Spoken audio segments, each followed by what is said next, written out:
आधी आधी रतिया मैया घूमली नगरिया हो कि पार देलिना।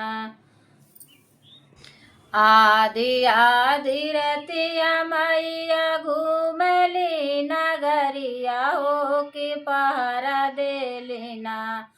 के जागे आधी रतिया हो कि पहरा देलिना। के जागे आधी रतिया हो कि पहरा देलिना। एकता में जागे वही मलिया के छोकड़वा हो कि आधी रतियाना। गजड़ा ले के ठाड़ हो कि आधी रतियाना। माई के राहिया निहार हो कि आधी रतियाना। माई के राहिया निहार हो कि आधी रतियाना। आधिया के राती मैया घूमली नगरिया हो कि के हो। आधिया के राती मैया घूमली नगरिया हो कि पहरा देलिना। के जागे आधी रतिया हो कि पहरा देलिना। के जागे आधी रतिया हो कि पहरा देलिना। एकता में जाग वही कहरा के बेटउआ हो कि आधी रतियाना। एकता में जाग वही मलिया के छोकरवा हो कि आधी रतियाना। माई के कलशाया गोर हो कि आधी रतियाना। माई के कलशा लेया गोर हो कि आधी रतियाना।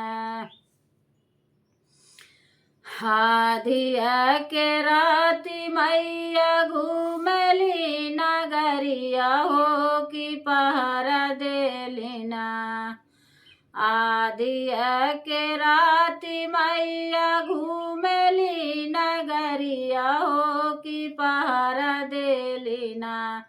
के जागे आधी रतिया हो कि पहरा देलिना। के जागे आधी रतिया हो कि पहरा देलिना। आधी रतिया जाग वही कहा पंडित के बेटउआ हो कि आधी रतियाना। माई के पोथिया लेया गोर हो कि आधी रतियाना।